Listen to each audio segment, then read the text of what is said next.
Mbah niki kan dunyane niki terutama negara, Mbah. Dolare muda, Mbah. Dolar niku ibaratnya duweke wong Amerika niku lho, Mbah. Munda. Dados mangke niku lek misale tidak didamel blonjo ngoten nggih. Barang-barang nggih tumut mundak sakniki, Mbah. Beras, bahan baku, minyak, sembarang niku semuanya naik, Mbah. Lah niku lek miturut zamane riyen niku lek cara ngatasi barang-barang mundak niku lek zaman riyen piye, Mbah? Ya dipadakno. Dipadakno harga petani. Ya. Di petani ya dunggano. Itu bareng nututi. Nututi duit kemangga. Nek iku duit di gedekno lah. Barangnya wong tani dicilikno. Nggih. Gak legrek ta. Legrek. Nggih. Luwih munggah, nisor ya munggah. Daya tukare niku lho, Mbah. Cara sakniki misal nggih, nggak ada arto 50.000 niku bras ngoten niku pun mboten rupa moro-moro nggih teles, Mbah. Ya iku. Mergi barang-barang nggih mundak ngoten. Ya iku, iku dipadakno. Nggih. Nek babakan dolar Mbak gak ngerti ngono. Sing jelas rupiahe sing lemah ngoten lho, Mbah. Dipadakaken ngoten nggih. Yen dipadakno. Nggih. Berarti kuncine wonten teng petani niki. Petani kudu dipadakno harga tanduran opo ae. Ya. Nggih. Dipadakno. Aja sampe disepelekno. Wong tani karo wong pengangguran, akeh pengangguran. Leres embong. Kena diitung. Sing nggo embong karo sing nggo sawah. Kena diitung. Nek kudu akeh sing nggo embong. Lha iku sing ngingoni sapa? Lah, gak petani ta. Ya petani kudu dijunjung. Aja sampe bahan pertanian iki disepelekno. Iki kok jagung rego sakmene, ubat sakmene, rego sakmene. Saya pikir iku tok. Nggih. Tapi petani niku wingi-wingi niku kula nggih nate, Mbah. Teng Saben menika nggih napa ngobrol lah kali petani niku. Rego pupuk sing mahal, terus tanduran niku napa nggih sak kala-kala mboten wonten napa nggih rusak ngoten niku. Jerene Mbah, pupuk iki losno. Kayak zaman biyen, gak ada uber-uberan. Gak ada tek kuno tek kene, sing penting pabrik nggih pupuk kanggo butuhane wong tani. Tapi nek wong tani dikro-ekro.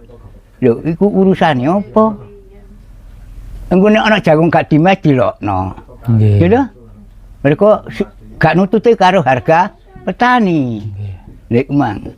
Kudu dipadakno. Aja dikesro. Aja disingit-singitno. Ayo diitung nang petani. Nggih. Padakno kaya biyen. Padahal zaman riyen cara pupuk nggih dereng pepek menika, Mbah nggih. Tapi tanduran kok ijo royo-royo panen saged melimpah menika, Mbah. Wong biyen nandure mek pisan. Setahun sepisan. Saiki setahun ping 4 ping 3. Leres. Kok kurang apa kakan sing dingoni. Nggih. Lha iku lho. Iku ayo dijunjung petani.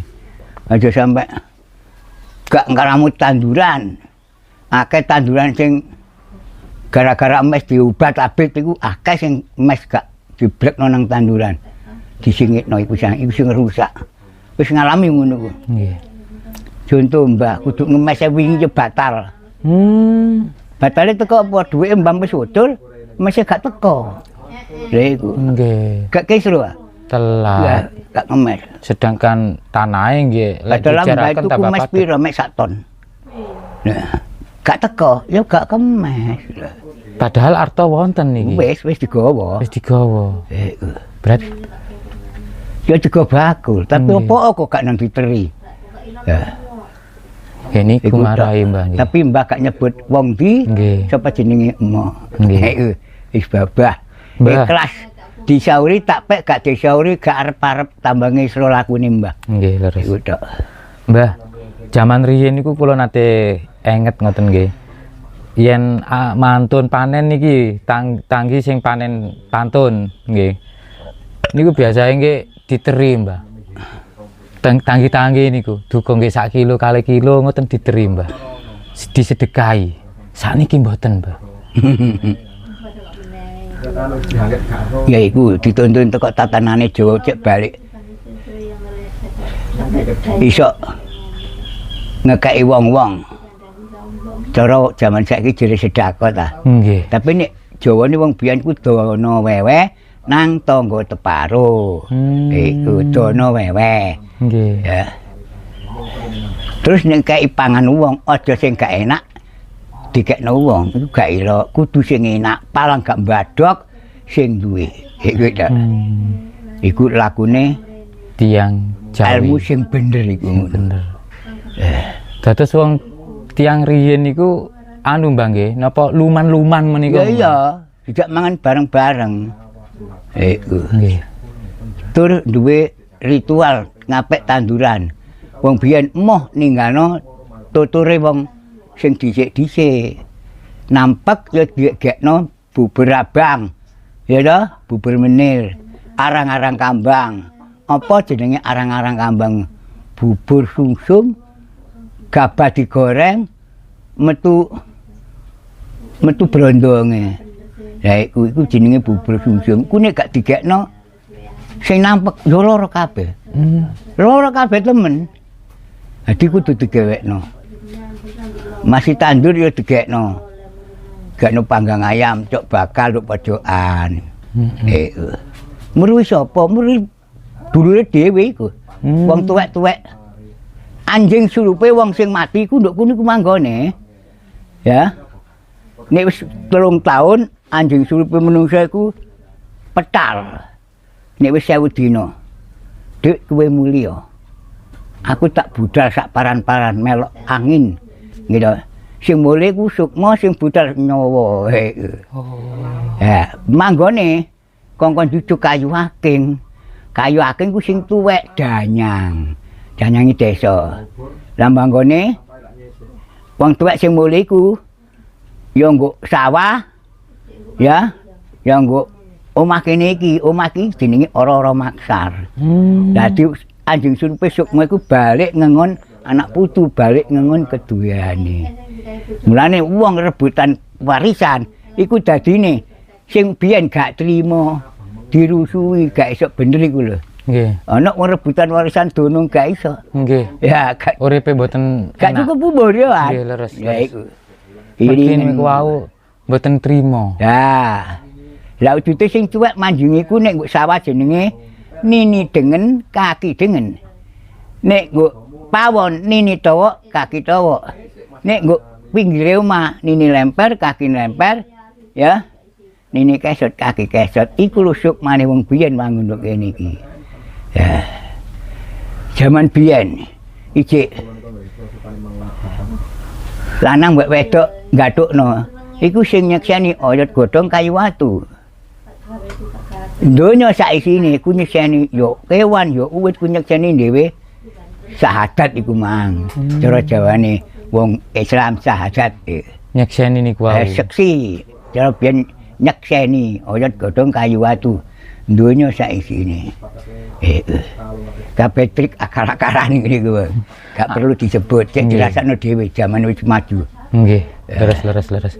Mbah, dados yang cara tiyang Jawi niku malam Jumat diparingi among-among niku maringi suguhan kopi, terus bakar kemenyan. Nggih, disalap teng meja meniku ben malam Jumat niku maksude nggih niku. Ya bener. Mergo Jumat iku manggone nek manungsa ku nggo ndas. Ya. Jumat, Sabtu, Minggu, ya. Senin, Puser, Selasa, ya, Rebo, Kamis. Dina ku manjing ana manungsa, nek pasar manjing ana jagat. Mulane nek ndara apa-apa kok aja lali petung. Ya. Ngelek hitungan sampar sandung para pendem niku nek trape jange nandur mancik labu. Jange labu iku wulan pira pantese labu nyecek nang pojokan njaluk pendonga udan. Ku pojokan sawah. Nggih. Jek rupa brogalan iki. Iku njaluk nang kongkon udan. Sapa sing dijaluki? Ya sing tuwek iku mang, nduk pojokan. Loretan. Aja ninggal wong tuwek. Dadi kudu ritual terus.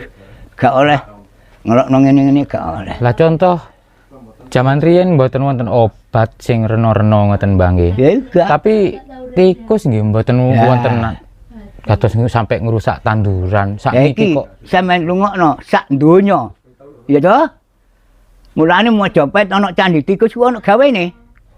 Nek ana dina Rebo Legi iku nggawa ambeng panggang ayam nang tengah ora-ora sawah pojokan. Perlu nek ngusir omo asupe nang Nabi Nusa. Nah, Nabi Nusa iku sing nguasai kewan donya iki. Nabi Nusa. Berarti orang Jawa itu mengenal Nabi. Nabi Nusa sing ngangon kewan. Namanya Nabi Nusa. Nah, Nusa. Tapi sing ngandani sapa ya alam kok, ora wong kok. Alam. Nggih. Waktu tunggu jagung. Ya. Tunggu jagung kok tengah alas wang-wung. Ya diparani karo goipe alas to. Aja kok direwangi gak turu. Ya. Mulya gawekno kupat lepet. Gawa nang gubuk nang alas. Asupe nang Nabi Nusa. Iku tok babi gak wani. Babi gak wani. Ngoten niku pun gebukten, Bang. Iya. Lah napa mergi ngantos sakniki wejangan niku tasih wonten Iya, ngoten lho. iya. Mergi gebukten. Anane tikus ku ngono iku mah. Mergo tikus ku manjingi ana manungsa. Ya toh? Kire manjingi ana desa. Ya. Sing nunggu desa ku sapa? Sunan Kalijaga, ya, Nabi Khidir, kiri. Iya, Nabi Khidir. Sing nggo dhuwur banyu kala monggo, iku Nabi Khidir sing dhuwure banyu mlaku. Iku sing ngetokno lagune Sunan Kalijaga. Mulane Sunan Kalijaga njaga dhewe. Mereka dikai ambeng tumpeng. Sing duwe Sunan Kalijaga cek jaga anak putu sampai donya karo akhirat. Dijaga sak raja keduane. Dipetuk wong nuntun kiri, ya iku Nabi Khidir. Manggone ana pagere desa nduk punden. Sunan Kalijaga ya nggo punden, lan jaga anak putu. Sama ditene wong sak donya. Nggih. Iki dongeng lho. Nggih. Dudut ilmu tapi dongeng. Nggih. Sampeyan buktekno, sampeyan rasakno. Gawe panggang ayam nang sawah Musir Rama. Daerah Lamongan, daerah Tuban, daerah Jawa Timur, Jawa Tengah. Sampeyan rungokno Mbah, nek omo iku akeh nggawa panggang ayam nang sawah. Sing kebacut Tuban Lamongan sekitare mbabat rusak. Ya ngono ku mang. Nggih. Nggih tanduran kudu gak iso. Saniki malah diakal-akali setrum, Mbah. Dipager setrum. Ceritane ngindari tikus, Mbah. Tapi sing itu bongko. Sing kena malah uwong. Ya tanggane akeh sing kena. Iku salah jangka. Mulane wong Majapahit ngekno candi tikus cek ana silah-silah. Silah-silahe. Iku. Yen tikus niku cara ana nggone dhewe. Nek wong daerah mriki nek ngapek tulake tikus iku ngapek mbok sendang made ngene den bagus. Enek sing diklontoki wong barek kapi gawe nambal tukangan iku lho. Diklontoki sekilas ngapek sak gegem ta apa engko disawerno nduk sawah-sawah.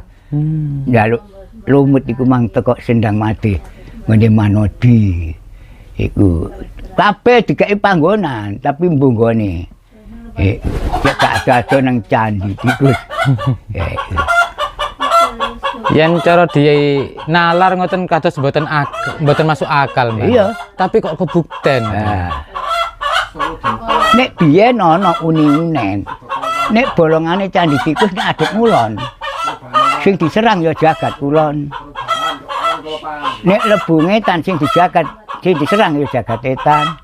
Ya, lebung ngalor sing diserang ya jagat lor. Iku mang. Mulane ayo bareng-bareng ngrumat tanduran. Pira regane pitik. Pira regane beras 1 kilo kuwi dadi ambeng. Nggih. Yen riyen niku ndamel tumpeng ibarate ndamel PT Jawa. Ya biasa pokoke pitik. Saniki nggih palah woren nggih saged lho, Mbah. Ya iya. Pokoke pitik to. Nggih, nggih. Iya. Terus nek bancake kelahiran, aja nganggo iwak, aja nganggo ndok, tahu tempe. Wowoan. Cuku-cukulan. Bute apa? cek iso cukur lakune, cek iso uwoh jalukane, cek iso merambat sing dituju. Ya, mulane dhewe pun iso ayo manuju manembah menitis, meniru barange sing wis nyata ketok dilakoni dhewe bendina lho. Nggih, nggih. Ayo ditiru. Dhewe gak iso gawe ilmu. Nggih. Golek dhuwit iso. Nek gak ilmu angel. Angel, Mbah. Ayo dituntun tuntunan teko aksara Jawa. Iku. Ayo dituntun. Mergi ilmu niku nggih kedah kebukten kan ngoten, Mbah. Mboten syukur-syukur tumut lek mboten buktine. Lah tiang-tiang riyen niku cara ngajaraken teng anak putu niki mergi pun wonten buktine. Lah ngoten sih, Mbah, nggih. Lah nek ngunduh jagung iku aja diguwak nang patine dina. Dina iku lungguh ana gelek ana sing kosong. Lah nek ngamek gelek hitungan 3 dipadakno urip donya iki 3 mekan lakune urip. Slemet jrembuh menungso, sampeyan eling-eling donya. Nggih. Ngapek tanduran slemet jrembuh menungso. Slemet jrembuh menungso. Lho. Sampeyan ngapek hitungan dina sing jange sampeyan tuju. Ngapek tanduran. Icir-iciran aja nganggo sak karepe dhewe. Hitungan geblake wong tua matine dina apa iku aja dinggoni icir. Ya. Sing terus jenengan dina naas niku nggih. Ha, iku. Dina apes lah ibaratnya. Apes. Aja Ngindari dina niku. Ha. Dina apes niku termasuk geblake tiang sepa. Ah, iku dititeni iku. Dhewe iki sing uri-uri Jawa panganan iki ya wong tani, tapi nek wong tani ngombro-woro gak melok tuntunan tatanane wong biyen. Ya ngono ku mang, nek keterjang ngono ku aja kok aja sambat. Nggih, Mbah. Ngelok dina sing apik. Angger sakniki wonten tanah. Jembo menungso iku ngapek tanduran sing tiba menungso. Nek tiba jembo diutang wong kok embong gak ana duwike. Nggih. Tiba slemet masih bancak ana. Nek tiba slemet ya kalong. Ngelok sing tiba wong. Tiba wong. Wong. Dhewe ku wong kaya. Lah nggih sakniki kan cara tandur niku napa nggih? Mergipun wonten tanahe, kiambake wonten benihe, moro-moro wis tandur ae. Ngantos setahun ping 4.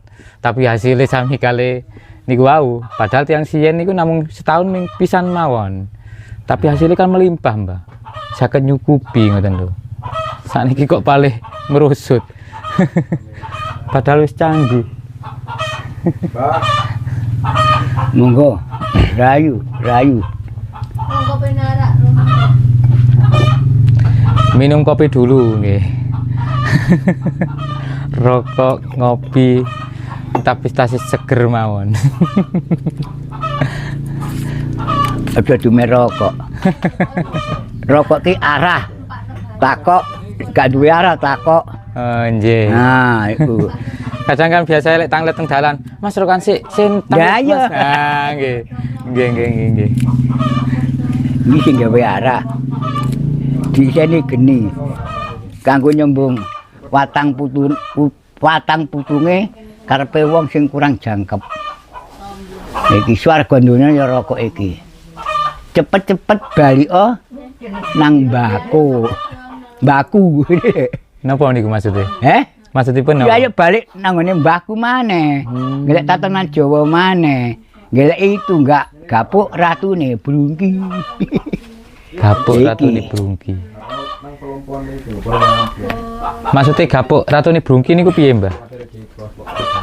Wong tuwek sing luas. Lah Brungkine yo nggo iso rewet iku mang. Oh. Disembah-sembah wong sing ngerti to. Nggih. Ha iku. Terus zaman riyen niku penuh makna ajarannya nggih. Mergo uwit kuwi iso ngetokno sumber iku uwit. Nggih. Melalui pesan-pesan napa nggih istilah niku pujangga niku wau Mbah nggih. Contone kuburan sing dibangun piye rupane? Gak karu-karuan, Mbah. Sing rumangsa sara sing bangun. Nggih, Mbah. Asline kuburan iku lak trima watu situk to. Watu. Iki nek sampe kok kei loro, iki jenenge Nini Amung Kaki Amung. Besok dotak adik Dajjal. Oh. Lah piye rupane Dajjal iku? Putih. Coba putih kupluke putih iku dajal. Ogak-ogak mesan loro iki. Asine watu, situ Kudune lek Ya. manut tatanan riyen iku namung setunggal. Anu artine nang watu cek nang metu. Oh. Watu iku teko ndi sangkane?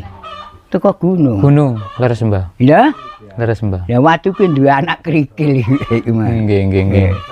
Mbah, niku pesene jenengan niku riyen napa tadi pesan dari Mbah Jo tadi ketika ingin menormalisasi semua harga apapun lah yang termasuk bahan pokok Iya. yang paling diperkuat adalah pertanian. Pertanian. Karena semuanya bersumber dari situ. Iya, aja sampai bahane pertanian, bahane pakan sing ditandur aja sampai kekurangan. Leres. Mbok iku obat, mbok iku emas. Ya, tapi nek dipersulit gak apa-apa masih wong cilik wong akeh mes. Letonge cukup kok. Ya. Lah sakniki lak cara logikae nggih mboten masuk akal lho, Mbak. Iya. Tanah searat-arat Indonesia niki. Nggih, tanahnya searat-arat. Tanduri napa mawon cukul. Wis. Tapi sik mundhut bahan saking luar negeri kados beras impor, napa impor. Menika kan nggih mboten masuk akal lho, Mbak, kan ngoten nggih, Mbak. Wis luwe-luwe nek timo dipangan tok. Nggih. Nandure biyen wis setahun urip kok. Nggih. Lho saiki nandure iki setahun sampai panen ping 3. Kok jek kurang uripe. Kurang jatahe. Mergo regane gak dipadakno. Ya. Akeh panganane timbang duwe. Duwe kan adine lek mak. Nggih. Nyekel dhuwit 50 sakniki Wah, koyo gak anu artine. ya iku. Sampai wonten anu Mbak Banyulane ngeten.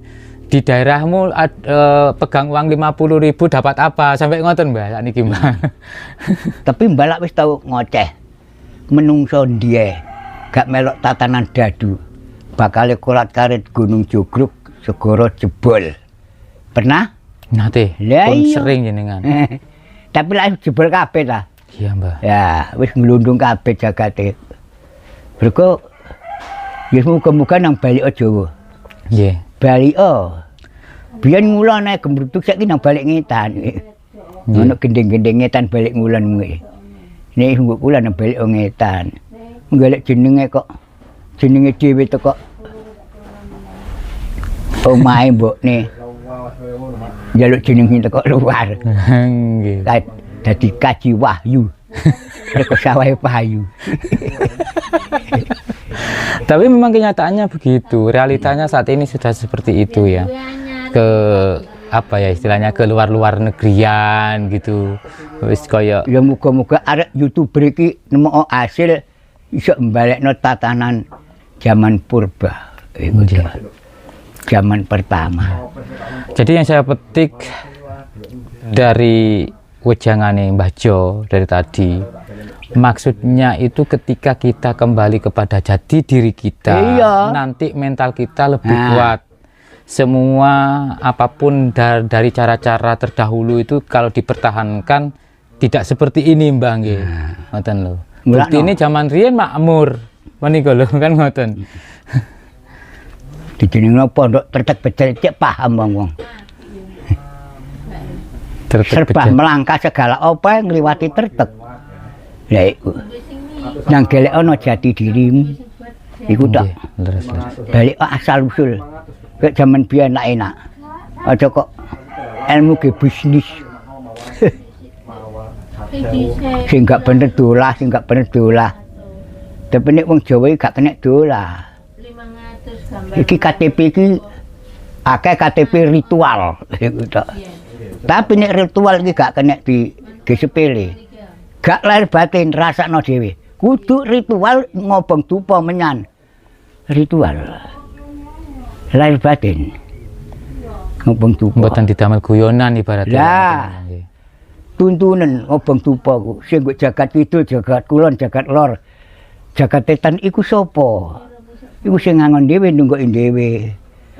Etan ana Bathara Guru, ya lho. Nduk kidul Bathara Brahma, nduk kulon Kumajaya, nduk lor Wisnu iku lho. Diceluk. Disuguhi dupa ratus iku mang. Njaluk disekseni. Dina sak isine. Iku dipahami.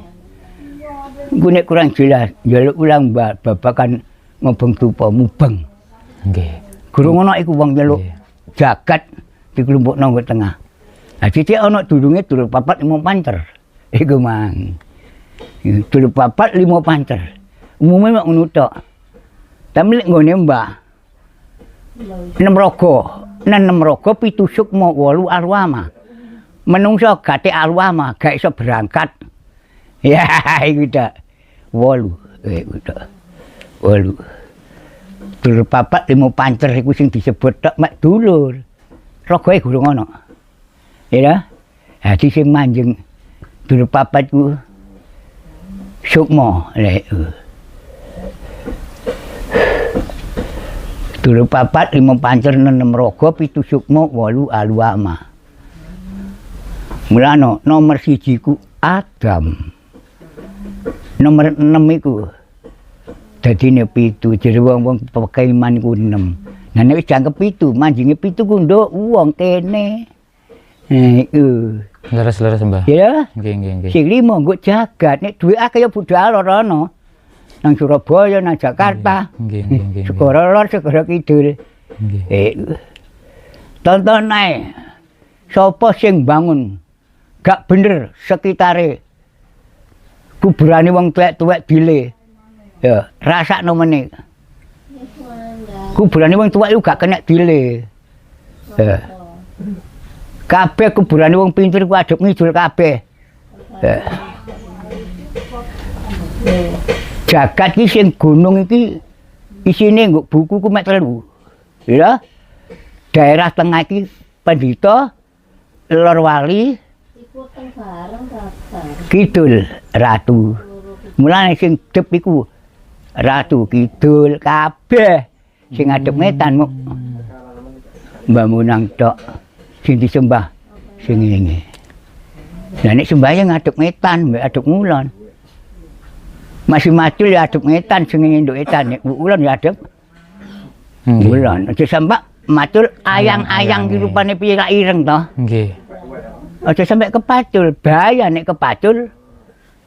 Yen sakit mboten nemu tombo Lah, golek Terus- tombo kangelan golek Nggih. rezeki angel. rezeki angel. Iku lho titenono. Sami kali macul kiambeke. Mok iku tok. Nggih. Sembayange wong Jawa iku mek etan mbek kulan iku. Nggih. Pun sampeyan rungokno. Sampeyan titeni hitungane apa engko mbah iki. Kanggo ngapik iku aja lali. Dina lungguh ana nek nguwak jagung tanduran sing kok pek guwakan sing tanah kosong aja nggone. Nak asih dina sing kepek ku mang aja diguwak run. Nah, iku dititeni. Mbak matur nuwun. Mangke dilanjut lagi Mbak. Niki penasaran tentang carane ngobong dupa. Nggih. Wau Ayo. watah tatanane niku mboten kur syukur ngobong mawon Mbak. Nggih. Iya. Pasti penasaran niki penonton. Kita lanjut nanti Mbak. Ya.